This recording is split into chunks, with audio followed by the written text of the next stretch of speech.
Hello mga kalaglag, mga ka-adventure. Have a nice day po sa inyong lahat. At lalo na po sa mga kapwa kong EPS, Pinoy EPS dito sa South Korea, sa Gyeonggi-do, Hwaseong-si. So nasasakupan po ng Baran. Ayan, para po sa inyo yung vlog na ito. Tuturo ko po sa inyo kung paano pumunta ng labor sa Bongdam. At ano po rin po yung mga requirements para po sa exit, pauwi ng Pilipinas. At ano rin po yung mga requirements. Samahan nyo po ako sa video ito hanggang sa huli. Alright. At kung ano rin po yung ating sasakyan na bus papunta roon. At yung babaan papuntang Bongdam Labor. Okay. Alright. Let's go.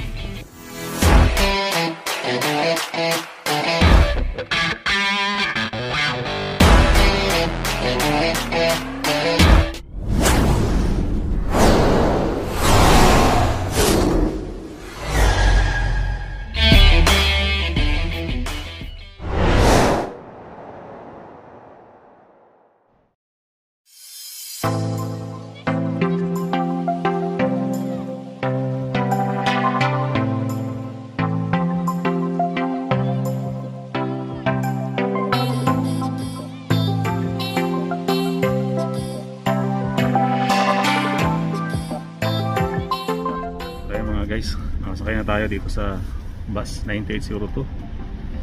Punta na tayo na labor. Ayan, standby lang po.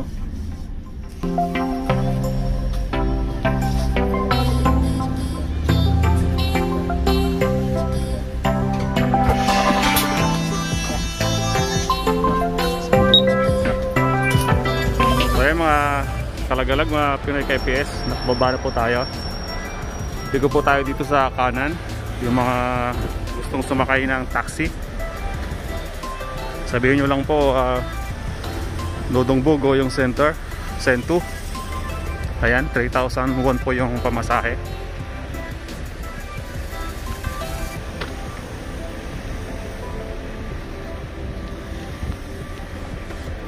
Ayan, liko po dito sa kaliwa.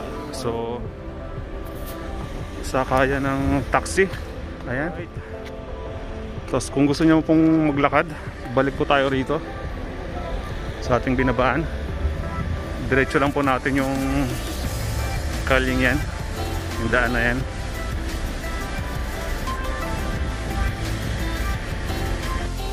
So sa mga gustong maglakad, ayan, liko lang po sa kaliwa. Pagbaba po natin ng bus, malapit lamang po yung yung Bongdam Labor dito. Kaysa mag taxi kayo, 3,000 won yung pamasahe. Pero kung gusto nyo mag taxi, okay lang. Sabihin nyo lang Goyong Nodongbo Sen2, dadali na kayo dun. Babagsak kayo dun sa may building. Ayan, hahanapin nyo pa yung opisina ng labor. So ito mga guys, lakarin natin. Siguro mga 10 minutes na lakad, rating na natin yung labor dito sa Bongdam. Okay, dire-diretso lang po.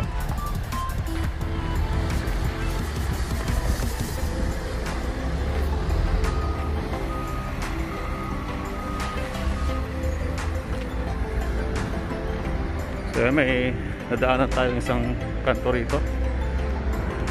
Diretso lang.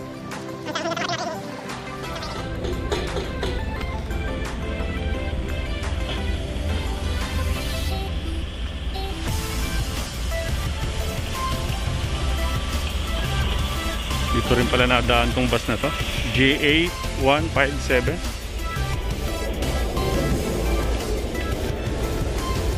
So ito na yan guys. Ayan, liko po tayo dito sa kanan. Ito. Ayan.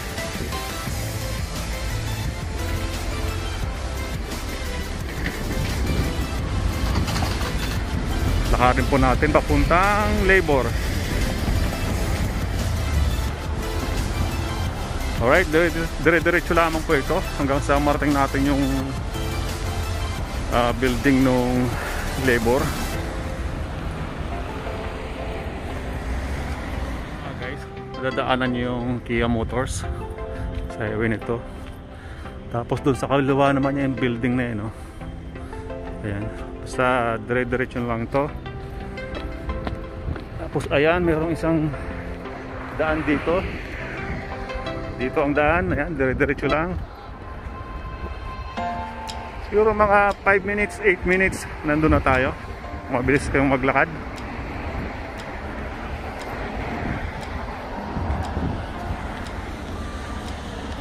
Ayan, may nadaanan tayong bus stop.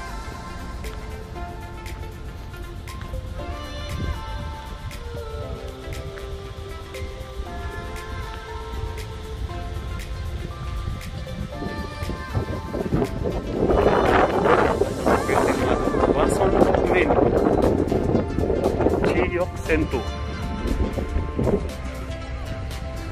Okay. Ayan. Ang lamig po ngayon dito. Malamig ang simoy ng hangin, mga guys. Sobrang lamig. Kaya balot na balot tayo. Masakit sa balat, kamay. So ayan, dire-diretso lang. Hinto lang po tayo doon. Turo ko po sa inyo. At sasabihin ko na rin po sa inyo yung mga papeles na dapat i-submit doon sa sa labor. So ayan guys, malapit na tayo. Kung nakita nyo yung building na yan, kulay blue na yan, dire-diretso pa po tayo.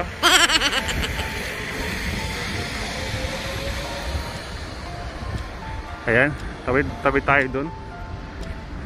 Ayan, dire-diretso pa.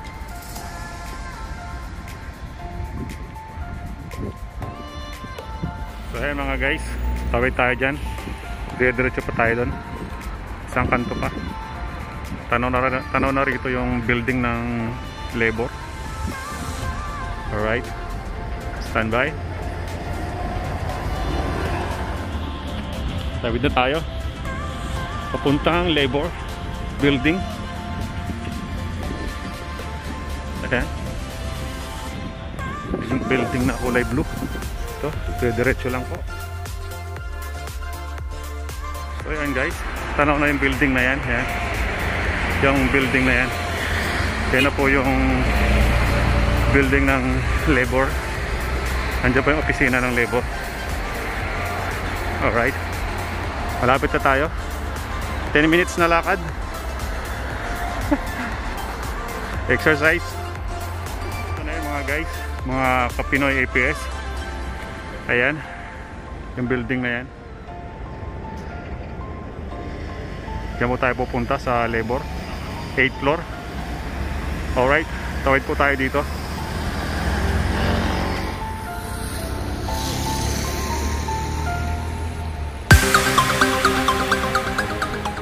Adventure at sa mga kapwa kong Pinoy EPS. Ayan, ito na po yung building na to, building ng labor dito sa Bongdam. Ayan, Hwasong-go yung Bokchi Sentu. 8th floor po yung opisina ng labor. Ayan, lalagay ko na rin po yung schedule na meron pong Pinay dyan sa screen. Ayan, tingnan nyo lang po sa screen yung schedule na Pinay na pwede pong mag-assist sa inyo. Alright, yan, sabihin ko na rin po sa inyo yung mga documents na kailangang dalhin sa opisina ng labor. Kailangan nyo pong magdala ng plane ticket pauwi ng Pilipinas, passport, yung bagong passport. Kung dito po kayo nagparinyo, dalhin nyo rin po yung inyong lumang passport, ARC, at siyempre magdala na rin po kayo ng sarili nyong ballpen.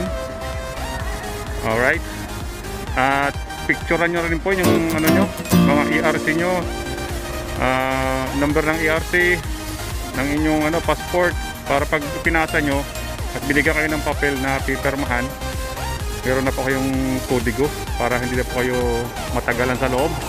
At bago po kayo pumasok, kailangan nyo pong body temperature. Isulat nyo po sa book nila. Ayan, ang date, address nyo, pangalan, telephone number. Pag konti lang po yung tao, pwede po yung dumiretso sa counter.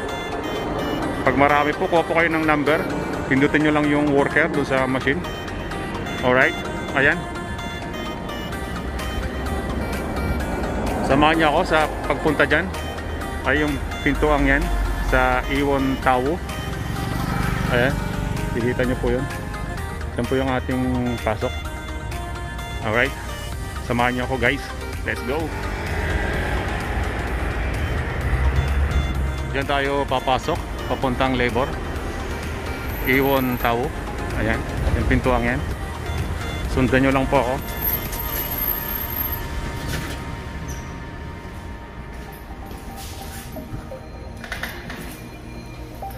Ayan, sakay po tayo ng elevator 8 po. So ayan guys, nasakay na tayo ng elevator. Ayan, gusto natin yung number 8 floor. So ayan guys, 8 floor na tayo. Labas na tayo.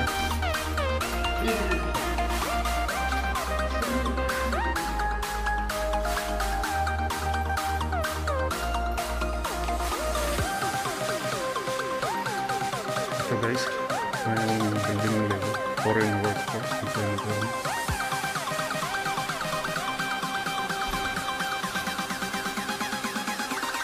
Kaya hindi na tayo papasok doon. Pinakita ko lang yung building, opisina nila. Pagkatapos po dito mga ka-IPS, pag tapos na po yung mabigyan ng exit clearance, diretso po tayo ng migrant sa Ansan C.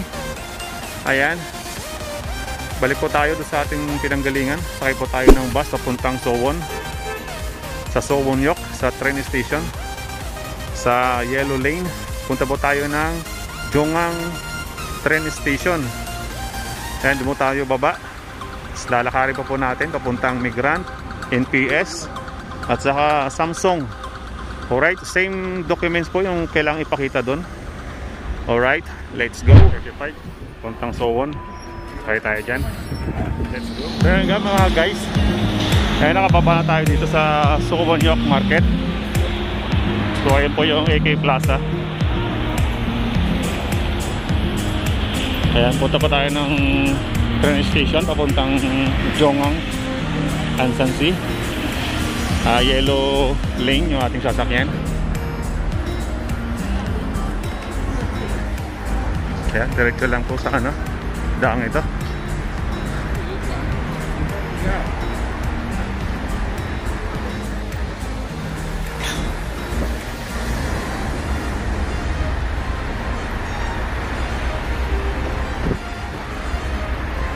So hindi na tayo pupunta dun sa loob ng KK Plaza. Dito lang tayo.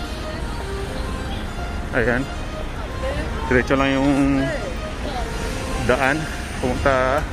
Ayan, ito na yung ano, baba tayo dyan sa Sowon entrance number 10. Alright,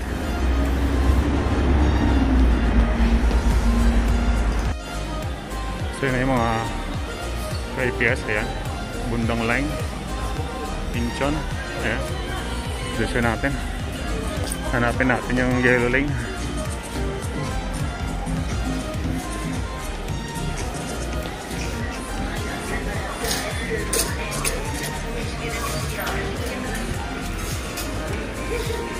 So dito, baba tayo rito.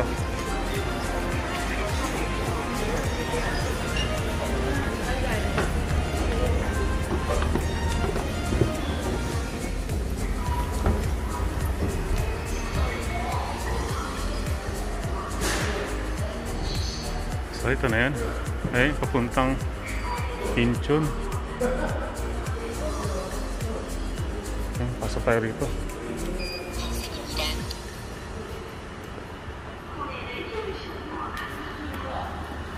Ayan, dito tayo mga guys, mga ka-IPS. Baba ulit tayo. Ayan, nasa ilalim na po tayo ng lupa.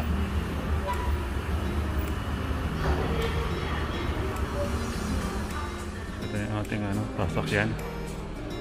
Hihintay natin train na yan. Sowon. Sunod na baba natin is Gosek. Ayan, baba po natin eh Jongang Station. Okay.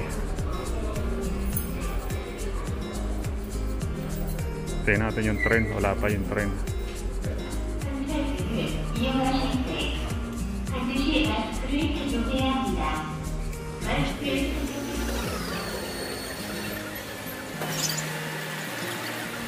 So yan mga ka-IPS, nandito na tayo sa Jungang. Baka na tayo.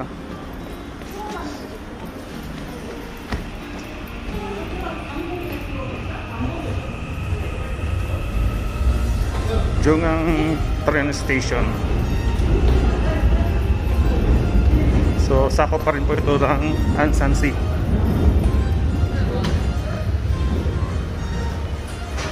So exit tayo.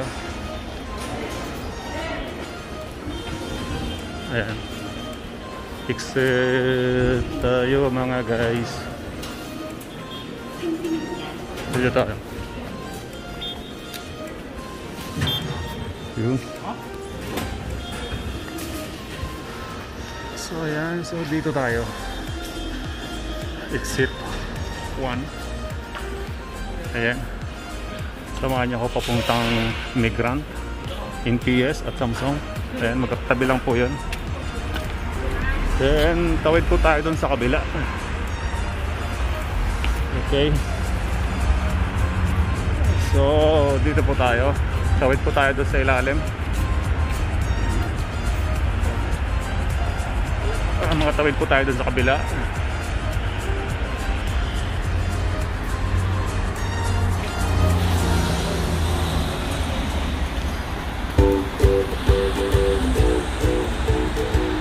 So ayan, tawid po tayo dun sa kabila mga ka-IPS. Ayan. Daan po tayo rito. Ayan, sa tunnel na to. Alright.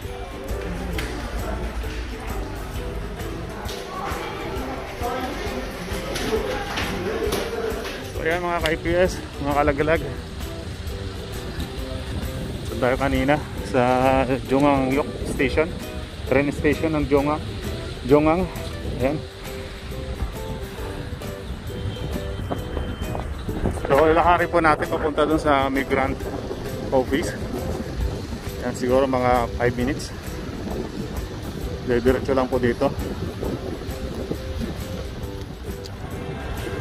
Ayan mga ka-IPS, diretso lang po tayo.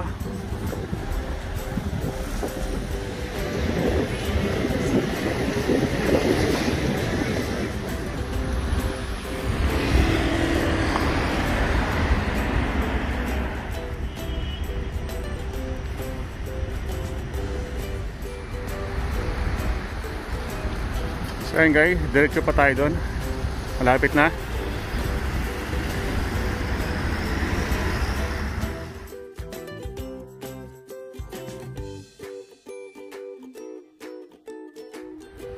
Ayan, nadaanan natin yung ano, no? Ayan, nadaanan natin yung Embledon Hotel. Ayan, kunting lakad na lang. Kikita nyo yung Coffee in Juliet. Ayun. Ayan. Diyan sa kantong yan, pasok tayo dyan.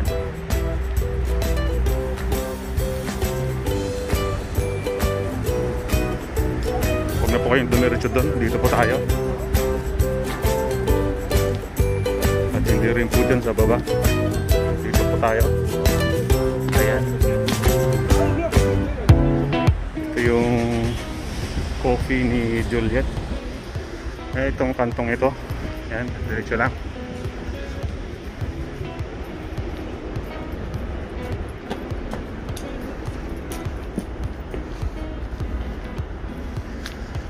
So ito guys, mga parkingan to ng mga sasakyan.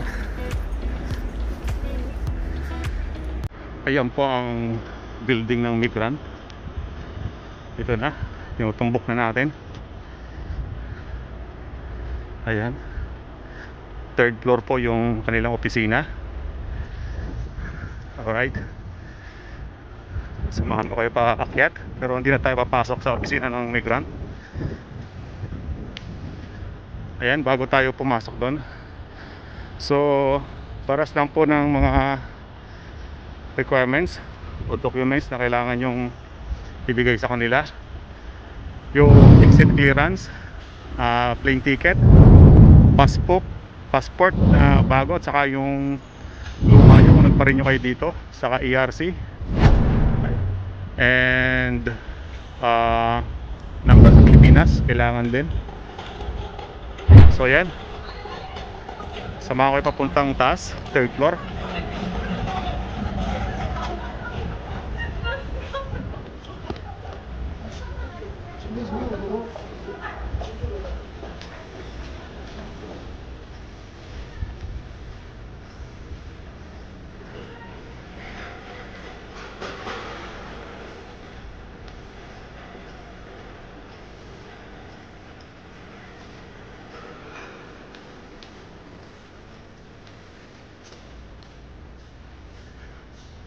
Ito mga guys, ang elevator.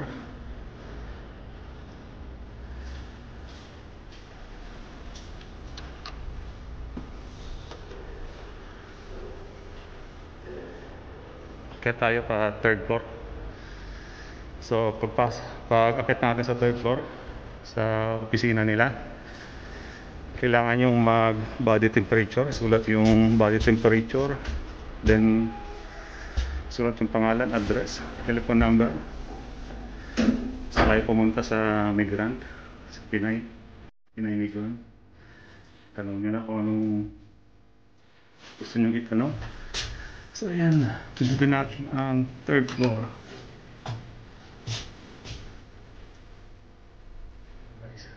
Ito yung opisina nila. Ayan. Ayan, counseling center. Ito. Okay mga kaibigan.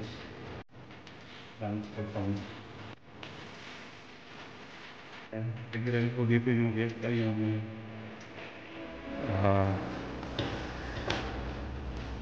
sa Samsung. Sila rin po yung bahala. Pagkatapos po nito, diretso po tayo ngayon sa NPS. Tara, let's go.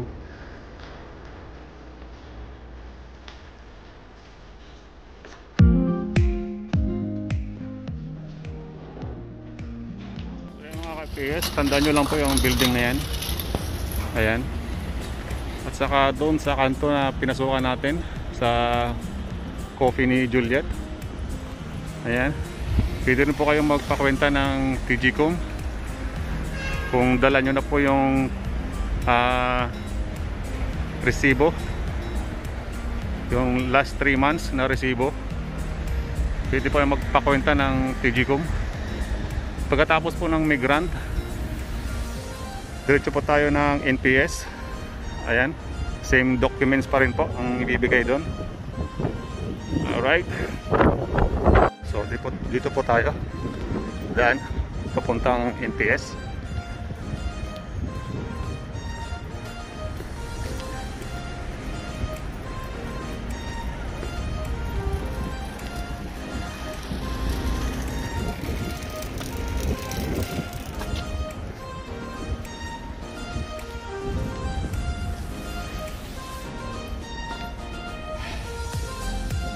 So ayan mga ka-APS, nandito pa tayo sa parking lot.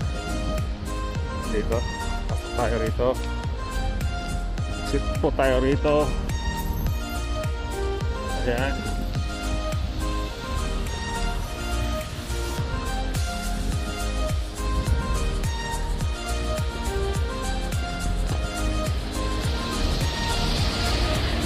Then liko sa kaliwa.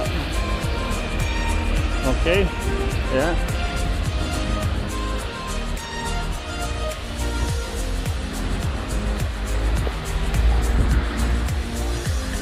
At sa kabila, Mega Coffee.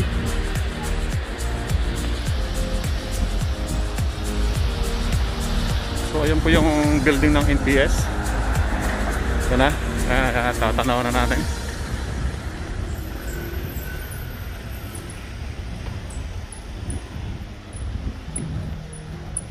Tawid lang tayo sa kabila.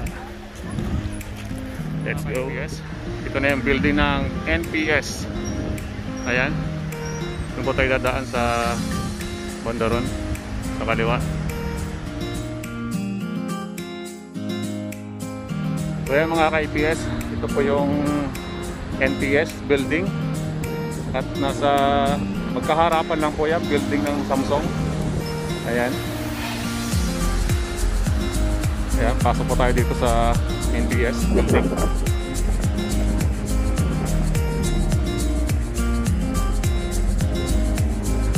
Ayan, NTS Kukmin Yonggum, NTS Anshan Center for Foreigners. Ayan, third floor.